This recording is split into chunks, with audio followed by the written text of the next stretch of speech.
Slab మీద అంటే first flora, second flora ఇలా దేని మీదైనా గ్రానైటు లేదా టైల్స్ వేయించుకుంటాం. ఇంటి లోపలైనా, కారిడార్లో అయినా, ఇంటి ముందు వరండాలో అయినా, బాల్కనీలో అయినా. ఇంటి లోపలైతే కేవలం మాప్ స్టిక్తో క్లీన్ చేస్తారు కాబట్టి గ్రానైట్ ఆర్ టైల్స్ జాయింట్స్లో నీళ్లు లోపలికి దిగే అవకాశం లేదు, చాలా తక్కువ. అదే ఇంటి వరండాలో కానీ బాల్కనీలో కానీ అయితే టైల్స్ అయితే 2 mm ఆర్ 3 mm స్పేసర్స్ పెట్టేసి ఎపాక్సీ పూసేస్తే లీకేజ్ లేకుండా చేసుకుంటాం. అదే పద్ధతిని గ్రానైట్ వేయించుకున్న కనీసం 2 mm ఆర్ 3 mm అంటే బండకు మధ్య ఆ మాత్రం గ్యాప్ ఉంటే దాంట్లో ఎపాక్సీతో ఫిల్ చేస్తే స్లాబ్కి ఎటువంటి నష్టం, వాటర్ లీకేజ్ ప్రాబ్లం ఉండదు. అలా చేయించలేకపోతే ఆ ప్లేస్లో గాలి, వెలుతురు బాగా ఉంటుందని, సూర్యకిరణాలు మొక్కలు తాకుతాయని ఆ స్థలమంతా ఒక ప్రకృతి వనంగా చేసేసింటాం.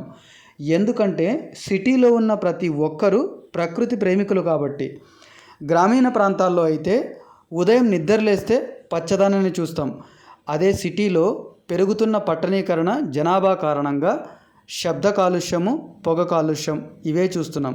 స్వచ్ఛమైన ఆక్సిజన్ కోసం ప్రతి ఒక్కరూ ఇలా చేస్తున్నారు. చాలా ఆనందం. ఇక్కడ వచ్చే సమస్య ఏమిటంటే ఎప్పుడో ఒకసారి వచ్చే వర్షం నీటి కన్నా మనం రోజు మొక్కల కుండీల్లోకి పోసే నీరు చాలా ప్రమాదకరం.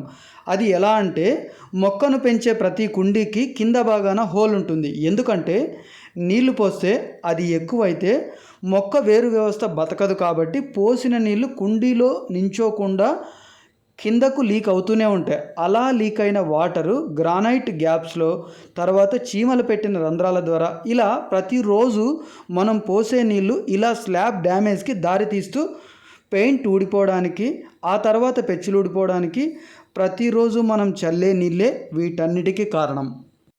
అందుకే టైల్స్ ఎందుకు వేయించుకోవాలి, గ్రానైట్ ఎందుకు వేయించుకోవాలి అనేది తర్వాత వీడియోలో పూర్తి వివరణ ఇస్తాను. అంతకంటే ముఖ్యంగా దీనికి సొల్యూషన్ ఏమంటే స్లాబ్ మీద ఏది వేయించుకున్నా స్పేస్ మెయింటైన్ చేస్తూ ఎపాక్సీ పోయడం దేనికైనా ఇది శాశ్వత పరిష్కారం. అది ఎలా పూయాలి, ఎంత స్పేస్ ఉండాలి, లేకపోతే ఎలా కట్ చేయాలి, ఇలా స్లాబ్కి వాటర్ లీకేజ్ వల్ల వచ్చిన రిపేర్ని ఎలా పరిష్కరించాలో పూర్తి వివరంగా నెక్స్ట్ వీడియోలో చెప్తాను.